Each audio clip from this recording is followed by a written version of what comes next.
Hello weavers, నమస్కారము. ఎలా ఉన్నారు? అందరూ బాగున్నారా? నేను ఈరోజు పచ్చిమిరపకాయలతో పచ్చడి చేస్తున్నానండి. మీరు ఇది చూడండి. ఈ పచ్చడి 1 నెల వరకు మంచిగా ఉంటుందండి. బయట మీరు 3 వారాలు పెట్టొచ్చు. తర్వాత ఫ్రిడ్జ్లో పెట్టుకొని కొంచెం కొంచెం తినండి. ఇప్పుడు నేను స్టార్ట్ చేస్తున్నాను. ఇప్పుడు నేను ఇంగ్రీడియంట్స్ చెప్తున్నానండి. 300 గ్రామ్స్ పచ్చిమిరపకాయలు తీసుకున్నాను. ఇందులో మధ్యలో ఇలా చించాలి. ముదిరిపోతే విత్తనాలు తీసేయండి. లేతగుంటే విత్తనాలు పెట్టుకోండి. ఓకే, ఇలా కట్ చేయాలి.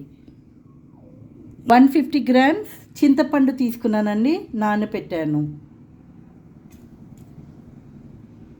ఎల్లిపాయ 2 నండి, చిన్నది ఎల్లిపాయ. ఎండుమిరపకాయలు ఒక 5, తాలింపు కోసం ఇవి. కరివేపాకు, ఇంగువ ఒక 1/2 స్పూన్, జీరా 1 స్పూన్, ఆవాలు 1 స్పూన్, జింజర్ గార్లిక్ 4 స్పూన్స్ అండి, జింజర్ గార్లిక్. నూనె, పసుపు 1 స్పూన్, ధనియాల పొడి 4 స్పూన్స్ అండి, కారం పొడి 1 స్పూన్, సాల్ట్. ఇప్పుడు స్టవ్ మీద బార్లీ పెడుతున్నానండి. స్టవ్ ఆన్ చేస్తున్నాను. ఇప్పుడు నూనె కొంచెం ఎక్కువ వేయాలి. నేను కప్పులో సగం తీసుకున్నానండి, టీ కప్పులో సగం నూనె తీసుకున్నాను. నూనె వేడి కావాలండి. నూనె వేడి అయిందండి. ఇప్పుడు జీలకర్ర వేసుకోండి. 1 స్పూన్ జీలకర్ర,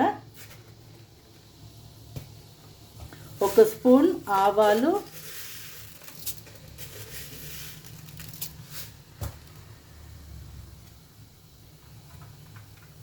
వెల్లిపాయ,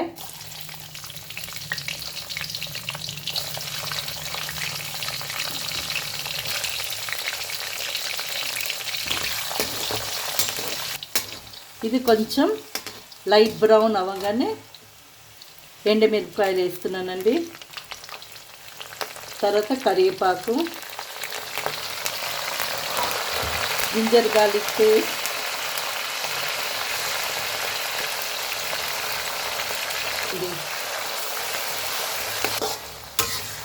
తర్వాత పసుపు, ధనియాల పొడి,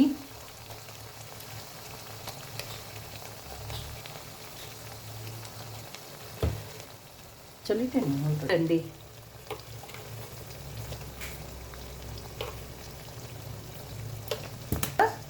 ఈనో, ఇంగువ,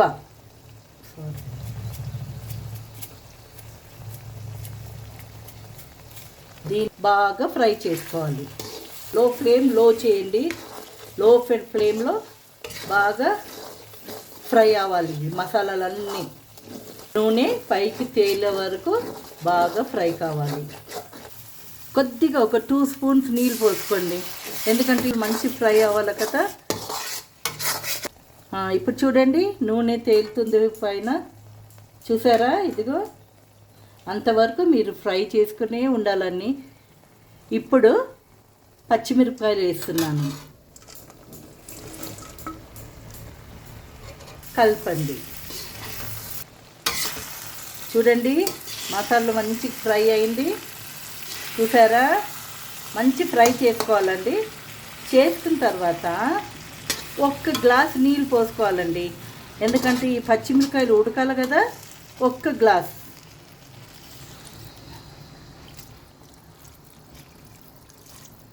చాలు. ఒక 5 మినిట్స్ వరకు మనము ఇలా చేసి ఒక 5 మినిట్స్ వరకు పచ్చిమిరపకాయలు ఉడకాలి కదండి. పెట్టి ఫ్లేమ్ని హై చేయండి. మూత తీసానండి. ఇట్లా కలపాలి, అప్పుడప్పుడు కొంచెం కలుపుకొని ఉండాలి. ఎందుకంటే కింద మాడిపోతుంది లేకపోతే. ఇప్పుడు నేను చింతపండు పిసికి రెడీగా పెట్టేస్తాను. మూత తీసానండి. ఇప్పుడు చూడండి నూనె ఎంత బయట లేసింది చూడండి. ఇప్పుడు నూనెనే ఉంది ఉట్టి ఎదుగో చూడండి. ఇప్పుడు చింతపండు పోయాలి. కలపండి, చింతపండు పోసి బాగా కలపండి. ఇదొక 5 నిమిషాల వరకు లో ఫ్లేమ్లోనే ఉండండి. లో ఫ్లేమ్లో పెట్టి అప్పుడు చూద్దామండి. మూత తీయండి. చూడండి నీళ్ళంతా ఇది అయిపోయి చింతపండు నీళ్ళు కొంచెం ఉంది ఇదిగో. ఇప్పుడు ఇది మనం స్టవ్ ఆఫ్ చేస్తే ఇప్పుడు చూడండి నూనె అంతా పైకి తేలింది.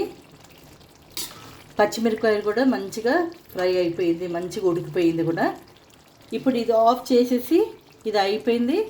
ఒక మంచి సీసాలో చల్లారిన తర్వాత ఆ సీసాలో వేసి పెట్టుకోండి. నీళ్ళు లేకుండా స్పూన్లో తడి లేకుండా మీరు యూస్ చేసుకోవచ్చు అది పచ్చడి. ఓకేనా? ఇది అయిపోయిందండి. మీకు నచ్చిందంటే ఒక లైక్ చేయండి, షేర్ చేయండి, సబ్స్క్రైబ్ చేయండి. ఇంకా ఈ పచ్చిమిరపకాయలో విటమిన్ సి ఉందండి. ఇది చాలా మంచిది ఆరోగ్యానికి.